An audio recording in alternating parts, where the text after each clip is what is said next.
Hello and welcome to the Data Engineering Podcast, the show about modern data management. When you're ready to build your next pipeline or you want to test out the project you hear about on the show, you'll need somewhere to deploy it, so check out our friends at Linode. With 200 gigabit private networking, scalable shared block storage, and a 40 gigabit public network, you get everything you need to run a fast, reliable, and bulletproof data platform. If you need global distribution, they've got that covered too with worldwide data centers, including new ones in Toronto and Mumbai. And for your machine learning workloads, they just announced dedicated CPU instances. Go to dataengineeringpodcast.com/Linode, that's Linode today to get a $20 credit and launch a new server in under a minute. And don't forget to thank them for their continued support of this show. This week's episode is also sponsored by Data Coral. They provide an AWS native, serverless data infrastructure that installs in your VPC. Data Coral helps data engineers build and manage the flow of data pipelines without having to manage any of their own infrastructure. Data Coral's customers report that their data engineers are able to spend 80% of their work time invested in data transformations rather than pipeline maintenance. Raghu Murthy, founder and CEO of Data Coral, built data infrastructures at Yahoo and Facebook, scaling from mere terabytes to petabytes of analytic data. He started Data Coral with the goal to make SQL the universal data programming language. Visit dataengineeringpodcast.com/datacoral today to find out more. You listen to this show to learn and stay up to date with what's happening in databases, streaming platforms, big data, and everything else you need to know about modern data management. For even more opportunities to meet, listen, and learn from your peers, you don't want to miss out on this year's conference season. We have partnered with organizations such as Dataversity, Corinium Global Intelligence, Alluxio, and Data Council. Upcoming events include the combined events of the Data Architecture Summit and Graph Forum, the Data Orchestration Summit, and Data Council in New York City. Go to dataengineeringpodcast.com/conferences today to learn more about these and other events and to take advantage of our partner discounts to save money when you register. Your host is Tobias Macey, and today I'm interviewing Shruti, Bhat, and Venkataramani about Rockset, a serverless platform for enabling fast SQL queries across all of your data. So, Shruti, can you start by introducing yourself? Thanks so much for having us, Tobias. My name is Shruti Bhat, and I am head of product here at Rockset. Prior to Rockset, I was at Oracle for a little while, where I focused on strategies around IoT and AI. And prior to that, I spent some time at VMware and another startup. And Venkat, how about you? Hi, thanks for having us, Tobias. My name is Venkat. I'm the founder and CEO of Rockset. Prior to starting the company, I was managing online data infrastructure at Facebook from 2007 to 2015. Helped scale the online data backend from 50 million monthly active users to about 1.5 billion. This was the set of systems and services that was responsible for storing and serving all Facebook user data, and all the Facebook products, user-facing products, were built on top of. The philosophy out there was to make it easy to build data-driven products within Facebook, and now with Rockset, we carry the same mission to make it easy to build data-driven products and services, but for anybody building applications in the cloud. And the requirements at those different levels of scale is definitely interesting. I'm curious to understand if the necessary amount of resources scaled sublinearly or superlinearly in relation to the number of users? If it were scaling linearly from where we started, I don't think Facebook would have been a profitable company. So I think it had to scale sublinearly. But the thing that we used to say a lot about is, from in those 8 years, the user growth was 2 orders of magnitude, but the data infrastructure kind of demand was probably 3 to 4 orders of magnitude more, because the product got a lot more richer and lots of other features were launched, and that added a lot more demand on the online data management system than just user growth. I used to joke about this and saying the most predictable thing about Facebook was actually user growth, and it's the product launches and the impact a new product launch would have on the online data infrastructure was the harder problem that was harder to predict, harder to capacity plan and everything. So after leaving Facebook, you ended up starting Rockset, and I'm curious if you can describe a bit about what it is that you have built there and your motivation and inspiration for creating it. Yes. So it didn't immediately happen. I spent about a year really trying to understand what are the problems worth solving in the real world. As much as Facebook was a great learning experience, I think the real world is a lot different. The complexities are different, the challenges are different, and spent a lot of time talking to, I didn't have a company, I didn't have a product, so it wasn't really a sales pitch, but just really started talking to a lot of the real world companies out there that the banks I do business with, the hospitals that I go to when I'm when we get sick, and companies like that are way outside the Facebooks and the Googles of the world. Then just understanding what problems are worth solving, and that's kind of like that journey is what I think led and gave both the insight and the motivation to go do something about it. And so the motivation really came from how complex it was to build data-driven products and services in the current age where we live in. On one end of the spectrum, I would say the previous generation technologies, whether it is transactional processing systems or warehouses and data lakes and what have you, I think they have taken the previous generation problems and have gotten a pretty good solution that is, I think, good enough for those use cases. But more and more companies, that is not where they were struggling with, but companies were struggling with in building, operational analytics and real-time dashboards and real-time insights for their operational teams. And in order to build that, I think almost always everybody.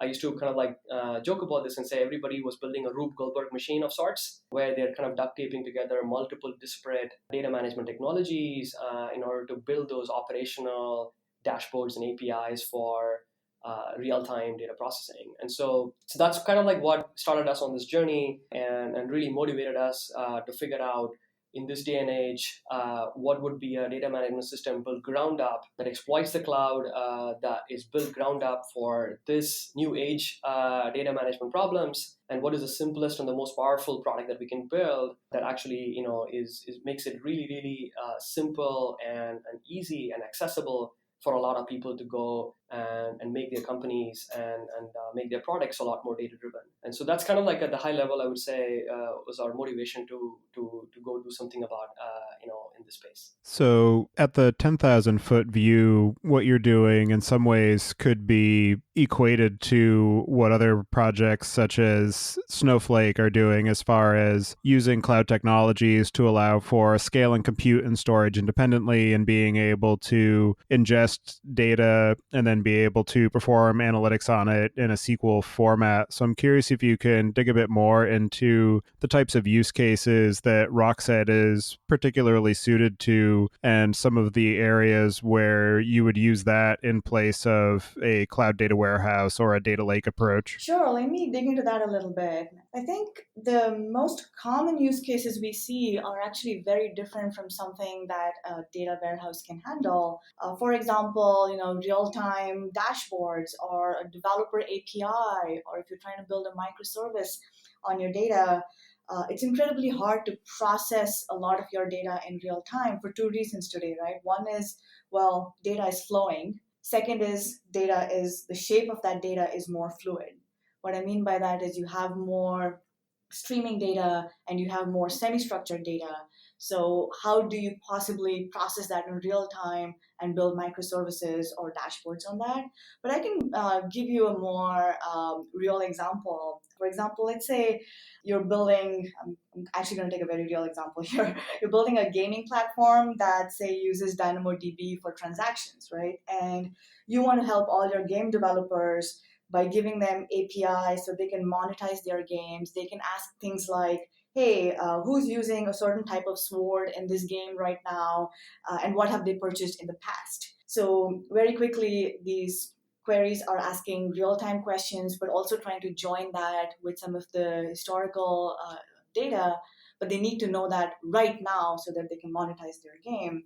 So you're talking about complex queries involving joins, subqueries, aggregations, but then you also need that to be processed really fast. Now, this is not something that a data warehouse can handle simply because the kind of data latency and query latency you're looking at would not be feasible. If I could add something to that, I mean, warehouses are very good at batch analytics, but when it comes to real time and like all the examples that Shruti pointed out, I think in lots of cases, you end up abusing a data warehouse or a transactional system to be able to build those kinds of architectures. And I think I think we built ground up to embrace that, both in terms of the speed at which data is flowing and how fluid the shape of the data can be and the structure can be evolving over time. And we keep up with all of that on the fly for you. So I think that's where I think we largely differentiate from existing products out there. And so with Rockset, it seems that the primary use cases that it's aiming at are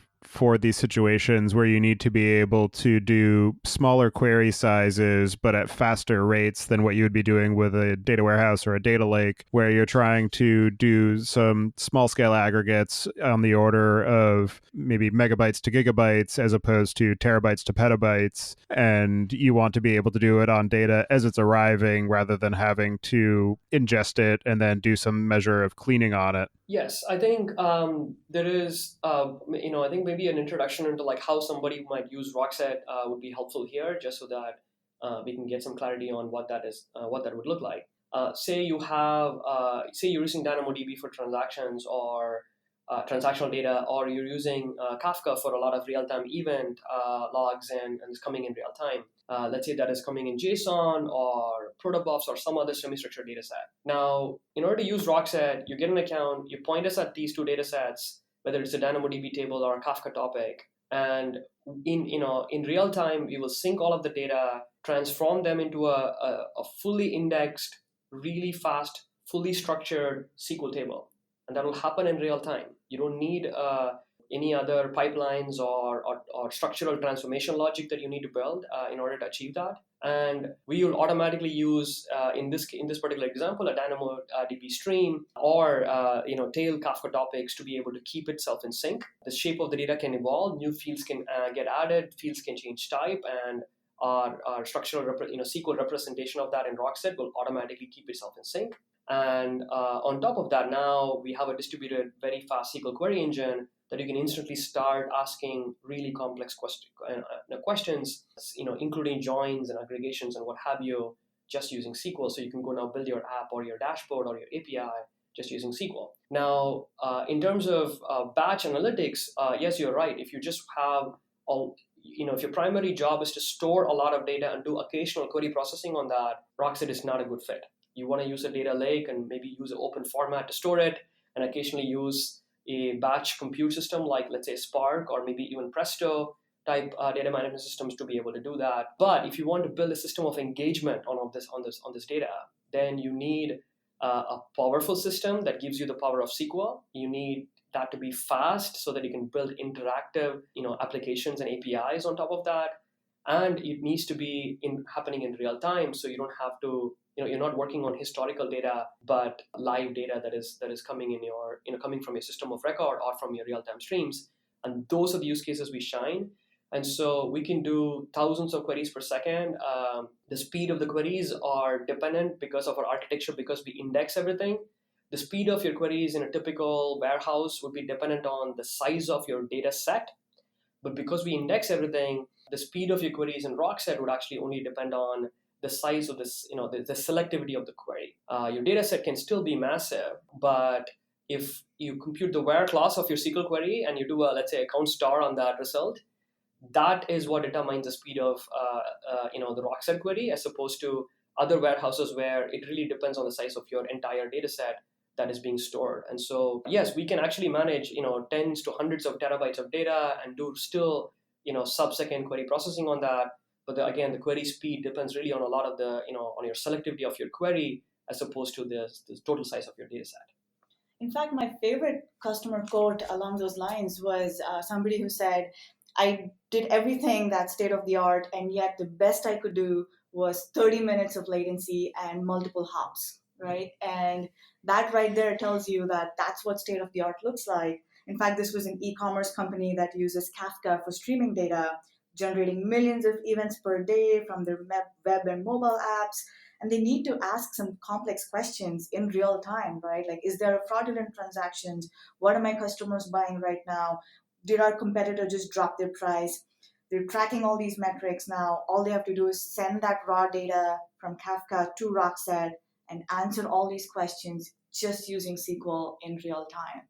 So that's the big difference. So in a quote-unquote typical architecture that somebody might be running, it sounds like some of the components that Rockset replaces are the ELT or workflow engine and the online analytical processing engine that you might be doing some of these queries in, and then possibly a few other components. I'm wondering if you can just talk through maybe some examples of pieces of infrastructure that people have been able to entirely do away with by moving to Rockset, and some of the ways that it fits into the rest of their overlying architecture. So I think what would be nice to kind of like get on the, think about it at a high level, or what does a modern data architecture look like in the cloud?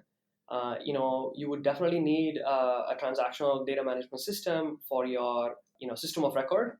You would need, something, something like Kafka for your real-time event processing, which probably drains that into some kind of a data lake in the cloud.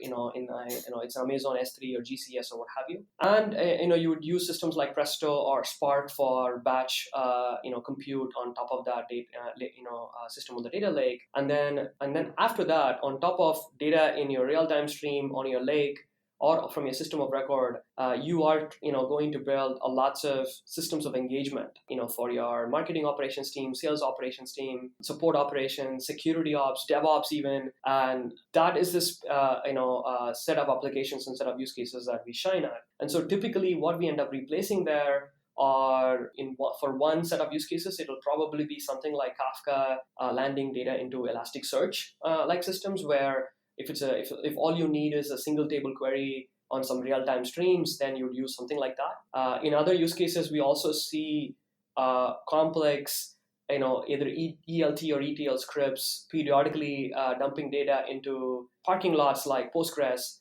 where they don't really need the transactional capability of Postgres. They just need a good data serving system for their systems of engagement. And that is where all the hops and the complexity and the non-repeatable nature of the solutions come into picture, because they can't really keep up with both real-time data and the fluidity and the structural changes those streams are going to see over a period of time. And so those are the things that we end up replacing. A lot of the time it's 2 or 3 technologies cobbled together, but a lot of the time the serving system at the end of those pipelines end up being either Elasticsearch or something like Postgres, which is what we end up replacing in a lot of places. So can you talk through the way that Rockset itself is implemented in order to be able to handle these various use cases, to be able to supplant those different pieces of infrastructure that people have been relying on? Sure. I think we've written, our CTO has written a lot of good blog posts about it. Dhruba, we call it like the ALT architecture, which is aggregator, leaf, and tailors. So the fundamental contribution to this whole thing, that I think in architecture is how to exploit the fluidity of the hardware in the cloud. And so the aggregator, leaf, tailor architecture, what it does is, if you think about the tailors, which are the first, the ones that ingest and keep the Rockset, collections and the data sets in Rockset in sync with whatever the source of the data is. They automatically scale based on the amount of data flowing through the system, and that scales independently to the leaf nodes, which are where both the data indexing and the data storage happens, and that scales, basically independently of the other parts of the system based on just how much data is being managed within a particular account, in Rockset. And then the aggregators are again distributed in nature, and that is what does the distributed SQL query processing on top of the data stored in the leaves. And if I were to say, there's a lot more we've written about it in the blog post written by our CTO Dhruba. I encourage your listeners to go check that out at rockset.com/blog. And we built our own schedulers that auto scale every component of that independent of others based on both the demand and the SLAs that our customers are asking from us. And on the storage layer, I'm curious what you're relying on to allow for the speed and flexibility that's necessary in the query layer for being able to serve those queries with such low latency in terms of the data ingest, and with the amount of flexibility necessary to be able to cover such different disparate data types and the semi-structured nature of the information that you're ingesting? Yes, I think this is where we spend a lot of time. I could probably talk for another hour on just all the technical, I would say innovations that has enabled a system like Rockset. But at a high level, I would start with a couple of things. Number one, what is one technology that we use a lot is a storage engine called RocksDB, which Dhruba helped create, and I was part of the team when in our previous life when we were working together, we worked on this storage engine that is called RocksDB that's quite popular as a high performance storage engine. So a best way to understand this is like InnoDB was the most popular storage engine for MySQL. Lucene is kind of like the storage engine for Elasticsearch, and for Rockset, RocksDB and an extension of RocksDB, which we call RocksDB Cloud, is the storage engine for Rockset. And so there's a lot of innovation and work that has gone into RocksDB, and then we have even made it even work much better in the cloud with RocksDB Cloud. And so that is a very core component that I think allows us to build the flexible architecture. We've also written about this in our blog post. I welcome your listeners to go check that out. Then the second thing I would also say is our type system. I think there's a lot of almost every other SQL data management system out there, SQL-based data management system out there, is statically typed and it's strongly typed. And I would say our type system is strongly typed, but it is dynamically typed, which is why we don't need people to describe to us the shape of the data ahead of time before they can start ingesting data into Rockset. And this is why we are able to put a very fast SQL layer on any NoSQL data sources or data formats that you have. And how do we do that? I think our type system is inspired from how a lot of dynamically typed like language runtimes of dynamically typed programming languages would look like. Whether it's HHVM or other JIT like V8 like JIT runtimes that are able to produce a lot of efficient execution even on dynamically typed programming languages. So I think our execution engine is like very much on our data representation, data structure, internal data structures. We call it iValue, and Tudor from Rockset has written a pretty good blog post about that too. So that allows us to actually represent the data even though we don't know the type of the data ahead of time very efficiently and do very efficient data processing on that. And our indexing systems is also comes a long way. I think our indexing algorithms are a lot more inspired from distributed search technologies that we've helped build in our past lives than just data columnar data management systems and SQL-based data management systems and whatnot. So at a high level, we stand on the shoulders of giants. We have we are inspired a lot of amazing technical ideas from search-based systems, from dynamic programming like language runtimes, and from distributed SQL, optimizers and distributed SQL query execution strategies. And I think we're able to kind of like bring the best of some really, really awesome ideas from all these different disciplines into a single product with Rockset, which is why I think we're able to provide a very powerful abstraction, which is just fast SQL over any of your data, which is, I think, is probably the simplest way to present a lot of these innovations to all of our customers. And in terms of failure modes and recovery, I'm curious how you approach distribution and balancing of the data and ensuring proper replication. And then in terms of recovery modes, I'm curious what you're relying on as far as being able to replace failed nodes and then redistribute data. Excellent question. So RocksDB Cloud, I think I briefly mentioned, is the key ingredient here. So I'll give you an example of how, at a very high level view. I'll give you how it works, and then an example of what happens on a failure. And I think that kind of like would answer your question pretty well. So RocksDB Cloud. So RocksDB is a storage engine. It's a log structured merge tree implementation. It's something that is open source, and there's a lot of literature around it that you can go read.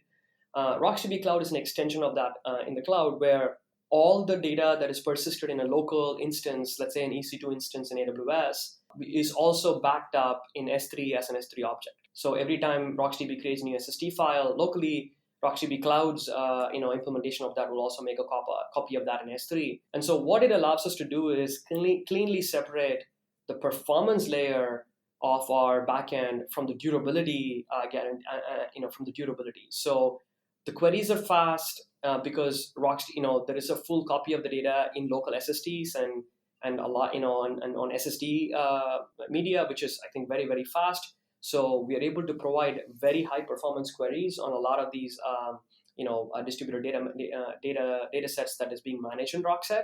But we also have a durable copy of every one of those SSD files in S3. And so say a pod fails or a node fails, and a different node now picks up that particular shard or that particular data set, and it opens the RocksDB Cloud instance, and it realizes that local SSD files are missing. It'll automatically download the latest backups that are being kept in S3 to the local instance before it will kind of open the database and be able to serve it. And so that gives us a lot of fluidity where recovery is almost a very normal part of the process. So we can scale up and down, deal with node failures, pod failures, disk failures almost very naturally, because all we have to do is just kill that node without having to worry about any recovery, start off a new replica elsewhere. And even if you have two replicas and one replica is down, we can bring up another replica without adding any more load to the current replicas that are serving the traffic, because the downloads are happening from S3 and it's completely isolated from production traffic. And so RocksDB Cloud, it's a very simple idea on top of RocksDB, but actually gives us so much fluidity in terms of resource management, durability, recovery, and failover semantics are just so much more cleaner and simpler, which allows us to actually fluidly scale the infrastructure up and down in the cloud than any other distributed data management system that I've had the pleasure of using prior to building this at Rockset. And another thing that I noticed while I was preparing for this interview is that in the white paper that you have available on your site, it mentions that you're relying on Kubernetes for being able to handle deployment and scaling of your microservices, and in order to try to remain cloud agnostic. And then you were saying how the durability and reliability aspect of the storage layer that you're using is reliant on cloud object storage. And so I'm curious how the cloud agnosticism has been playing out for you in terms of being able to interface with different cloud object stores, but also for the cases where somebody might be consuming data from different cloud environments, how you approach latency mitigation for those users. Yeah, that's a great question. So, the way Rockset is built, it can run on any cloud. You're right, because of how we use Kubernetes. But right now, it lives in AWS. But the key thing to remember is that we ingest and index all the data. So even if your data lives in any other cloud, or even if it lives on-prem, what we will do is we will sync with your data source and we will ingest all that data. And then the most important thing is we don't federate back to the source, right? So we terminate all the queries. And this is why no matter where your data lives, once Rockset has ingested it, we will give you very reliable query performance. And this is very important, right? If you're a developer building microservices, you really need that kind of reliable query performance. We cannot afford to federate back to the source. Like you mentioned, if your data lives in a different cloud or it lives on-prem, it'll take us forever to serve those queries. So that's the most important thing. And our indexing is, Venkat touched upon this a little bit, but our indexing is very interesting in that we do search indexing as well as a columnar, and we have a document index as well. And that's what gives us the very, very low query latency. Now, one thing you might ask me is, well, what are you going to do if you have flash floods, right? Sure, we're ingesting data wherever it lives. What if, it's say a Kafka stream and you have a flash flood of data coming in?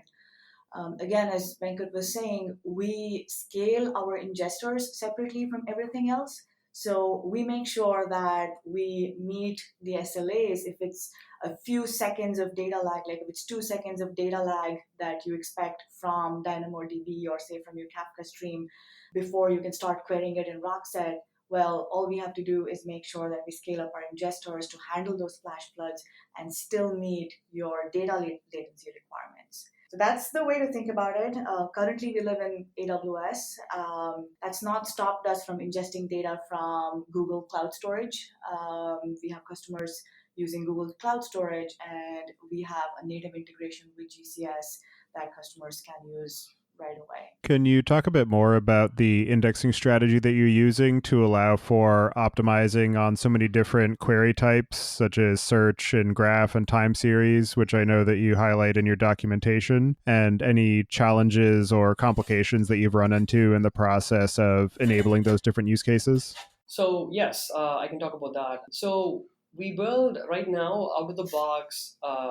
We index all the fields and we organize all incoming data in primarily three, general purpose indexes. An inverted index for you can also think about it as a search index on all those fields. A columnar representation of all those fields and a row-based representation of all these fields. So there are a few implications of that. The biggest positive of that is our optimizer understands these different strategies.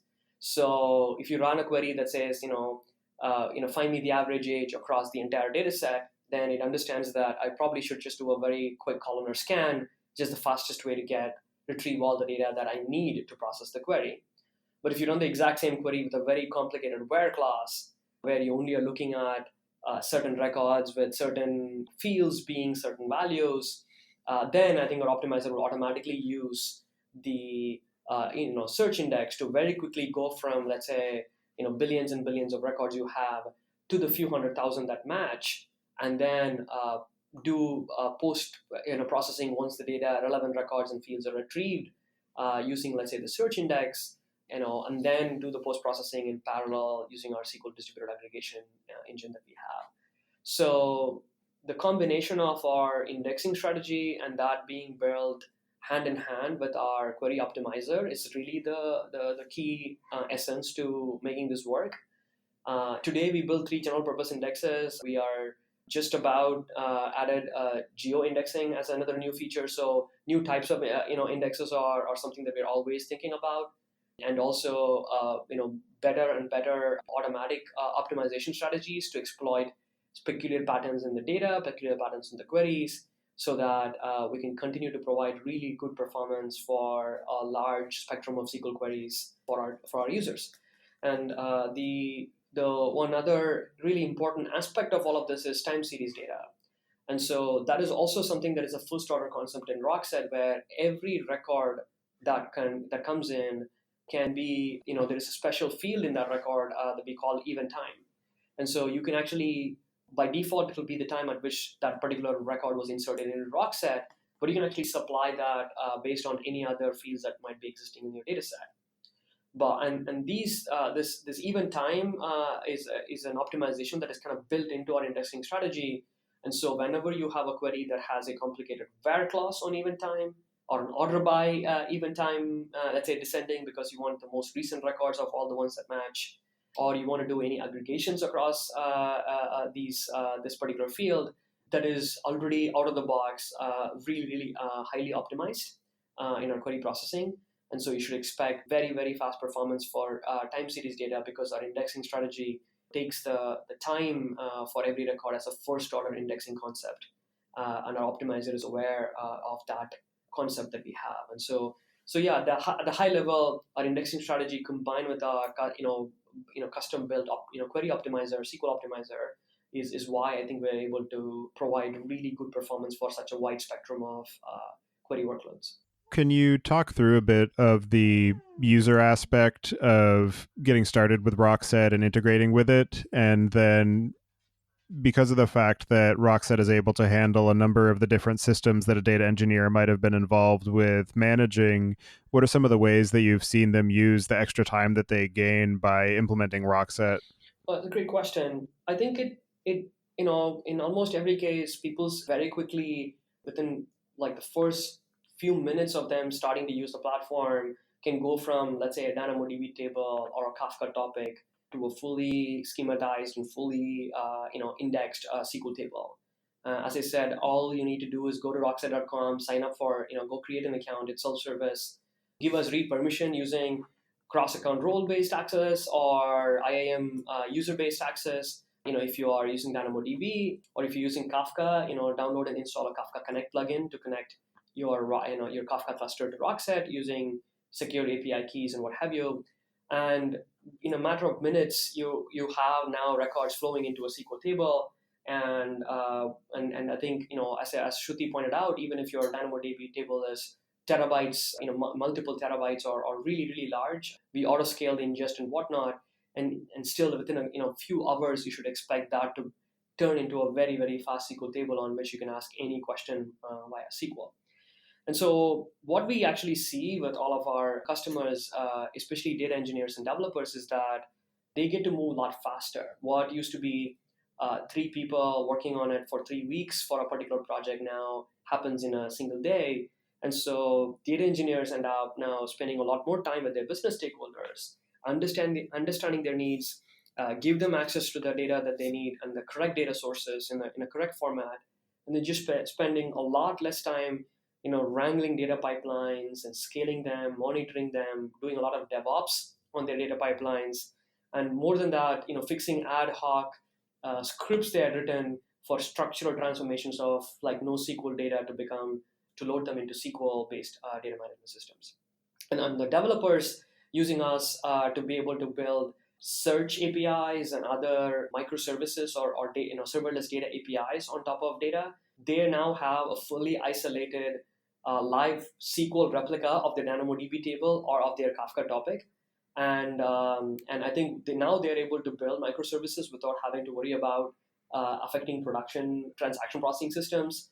They're able to move a lot faster, not worry about scaling this and building pipelines or anything like that to keep it in sync.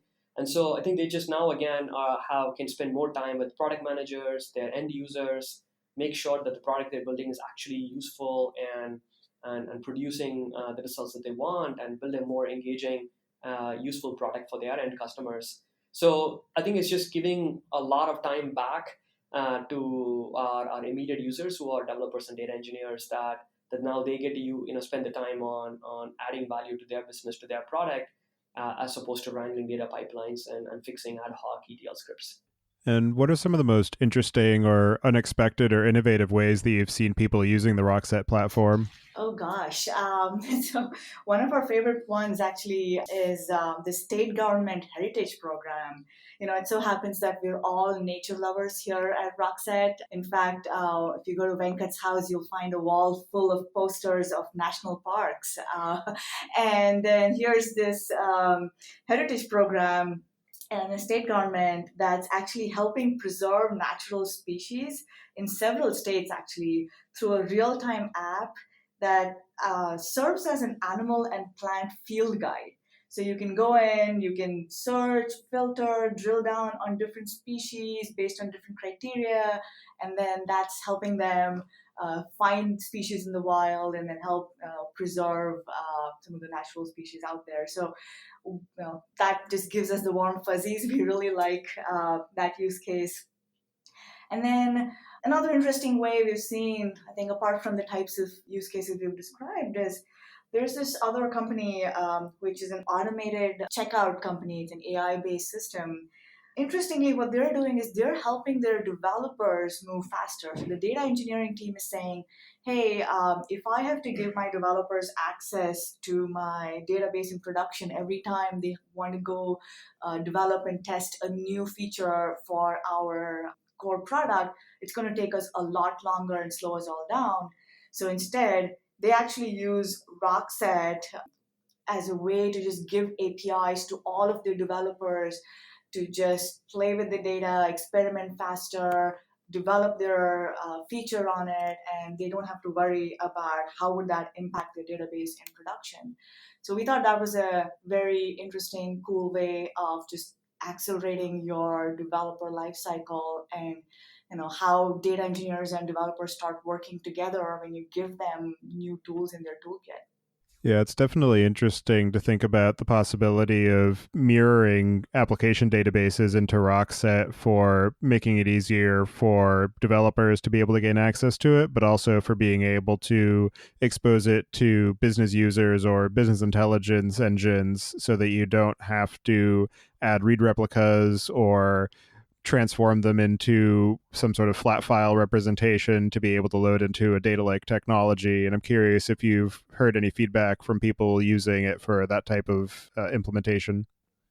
That's almost perfectly like a great summary of the most common use cases we see, where real-time streams, not just systems of record, as in this example that Shruti talked about, where it's a combination of these two, and then giving that access so that people can, you're building operational dashboards for your business teams, or giving that to your developers so that they can build serverless data APIs, let's say using AWS Lambdas or other function as a service in the cloud, so that they can build very fast APIs on top of that data, which combines, using joins and aggregations and what have you across both systems of record and all the behavioral data that you're getting in like event-based systems like Kafka and what have you. So that's a very good summary of like the most popular use cases that we see from our customer user base right now.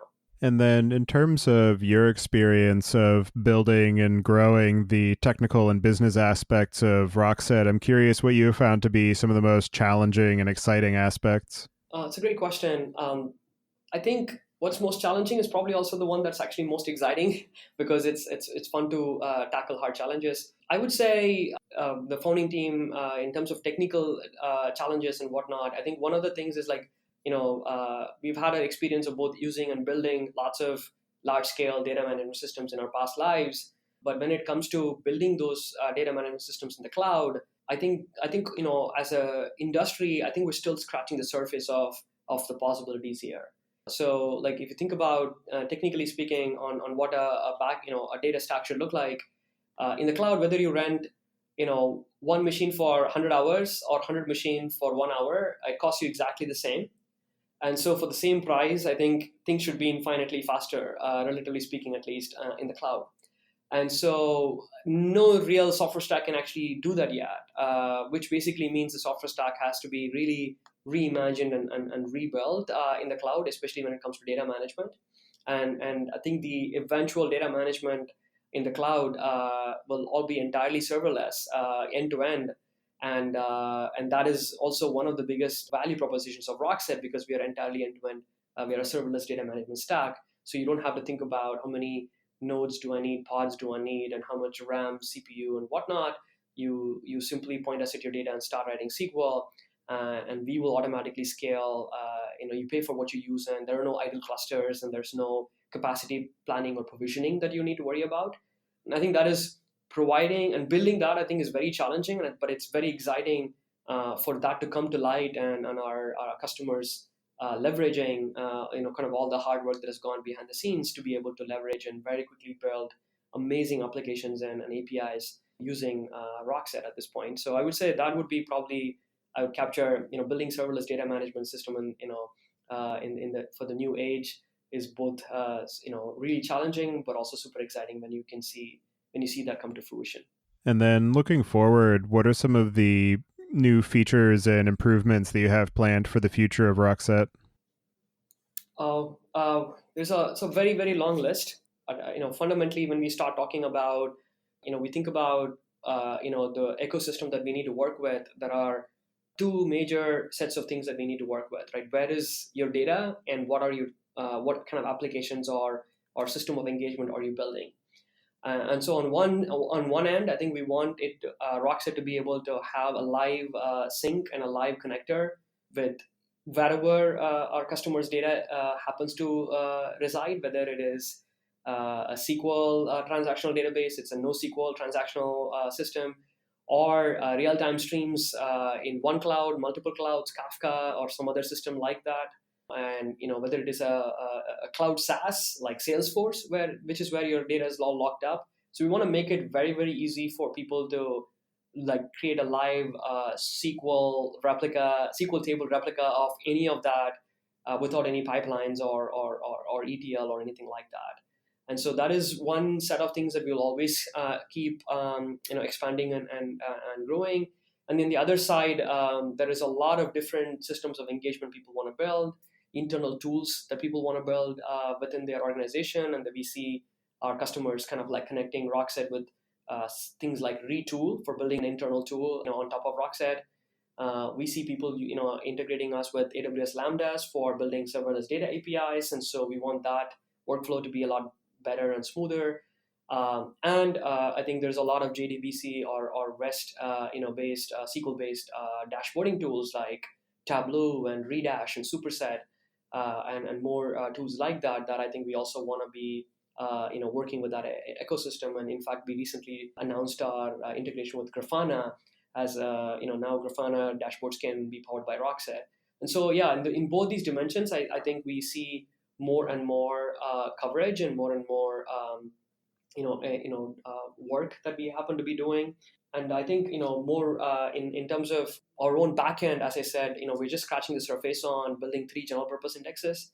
There's a lot of interesting research right now happening around learner indexes and other indexing strategies that can use advanced kind of like ML/deep learning ideas to build the most appropriate index for a given data set. That I think is a lot more. Sometimes it works. In some cases, works even better than the kind of indexing strategies that we have in place. And so, how can we use more ML/DL type techniques to build a better optimizer, to build a better indexing strategy? Is also something that we're always constantly thinking about. I think our vision really there is how do we make it easy to build more data-driven products and services, right? Venkat always likes to say that back when he was at Facebook, he used to say, hey, no developer should ever be bottlenecked on their infrastructure. And I think most of our customers, when we talk to the data team, they really believe in that vision, that they don't want the infrastructure to ever be a bottleneck. So where we're going is you should never have to worry about the source of the data, you should not have to worry about the shape of your data, and you should not have to worry about what type of queries are going to come in. So if you take those 3 things, really those are the 3 main questions that probably keep data engineers up at night, right? So we're saying, hey, if we can take these 3 things and just make it really, really simple, give you the kind of performance and scale that you expect, then data engineers should be able to go do more valuable things for their business versus just babysitting their infrastructure. And one thing that you mentioned there in terms of some of the research being done to allow for some of these more complex and interesting index types, I'm curious, being a startup, how much of your time and resources you're able to dedicate to research, or if you're currently in the mode where you're full force on just product development and iterating on improvement cycles? I think I would say majority of our time, almost like overwhelming majority of our time, is about building the product that our customers want, immediate customers want, and our potential customers want. And so I think we keep in touch with literature and make sure it's more applied research as opposed to research in isolation of that. So we're aware of what are all the ways we could solve a problem, and if we find for a particular use case of particular feature development that we're doing on behalf of what the product needs are, our customers' needs are, and that particular approach that comes out of literature is the right thing, we will go build it. But it's a lot more applied is how we think about it. We're not trying to invent necessarily new learner indexes, but once in a while we experiment with it. Let's say in a hackathon or something like that, and then take a benchmark, take a workload, and see if you're able to replicate the results and understand that better, so that for the right feature or for the right customer, for the right use case, we know that there is another trick up our sleeve that we can kind of like employ. So I think we keep in touch with that. I think we're very well connected with that ecosystem, and so it's something that we're always keeping an eye on. But I don't think it makes it into our product roadmap until we see a clear need for either the product or for one of our customers' use cases. Are there any other aspects of the work that you're doing at Rockset or the use cases that you're targeting that we didn't discuss yet that you'd like to cover before we close out the show? Yeah, I think one thing is when we say SQL or NoSQL, it's a kind of a catchy way of saying it, but it's really what is it? It's it's saying that it's not a transactional system, right? We're able to do all these things because we're giving up on transactions. So if you think about it, we're sort of this operational analytical database in some sense. We call it a search and analytics system. But what does that mean? It means A, we're not a transactional system, so we're not your system of record. And B, we're not really a warehouse. We're not for historical batch type analysis on petabytes of data. But then are ideal for is those millisecond queries on terabytes of data, fairly large data sets with terabytes of data. And what does that mean? Use cases, it always comes back to, well, how do you build your real-time dashboards and give developers APIs and build your microservices without having that 30-minute lag and multiple hops, right? So it all comes down to, for us, I think the two core tenets that we always think about are speed and simplicity. How do we give our customers speed and simplicity? That's literally the one thing we always ask ourselves before we make any new feature decisions. All right. Is there anything else that we should cover? No, I thought that was pretty good. From your perspective, is this all the, have you gone through all the questions? Do you have any other questions for us?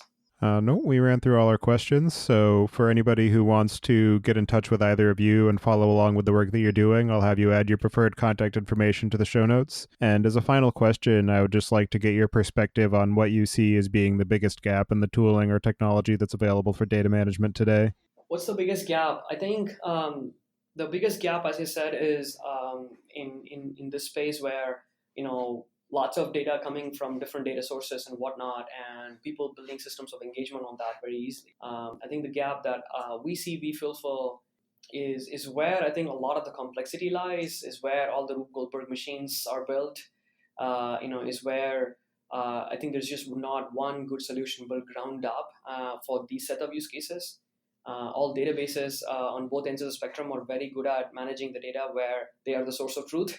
But not when the data is coming from elsewhere or getting synced from elsewhere. So that's, I think, like the fundamental kind of gap we see in data management systems. The older generation or the previous generation technologies are very good at transaction processing or analytical processing, at scale. But operational analytics and operational data processing is what I think is the big frontier where it still feels like there's a huge gap in the tooling, which is what we hope to fulfill for all of our customers. Well, thank you both very much for taking the time today to join me and discuss the work that you're doing with Rockset. It's definitely a very interesting platform that empowers a lot of interesting use cases that were previously fairly impractical or intractable. So thank you for all of your efforts on that. And I look forward to seeing how you progress along your goals. And I hope you enjoy the rest of your day. Thank you so much. Thank you for having us. We really enjoyed this conversation and appreciate you having us on the show. I have only one question for you, Tobias, before we sign up. So if your listeners want to follow up with Rockset, it would be cool for them to know that, we can, they can just go and sign up for an account at rockset.com. They don't need to contact sales or anything like that. Is there a way to communicate that to your listeners at this point? Well, you're still being recorded, so you just told them. And also I'll add links to the show notes for anybody who does want to follow through and click through and sign up and test it out. Yeah, if you want, if you're interested in Rockset, you can go and sign up for an account. No credit card required. It's free to get started. The first 2 gigabytes it's free forever. You just go to rockset.com, click on the sign up button, and get started if this is something that you think would be helpful for you. All right. Well, thank you again, and have a good rest of your day. Thank you. Thank Bye. you.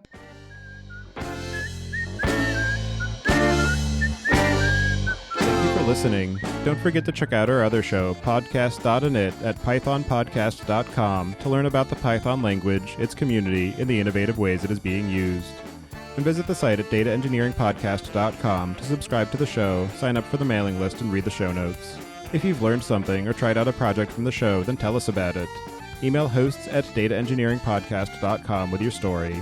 And to help other people find the show, please leave a review on iTunes and tell your friends and coworkers.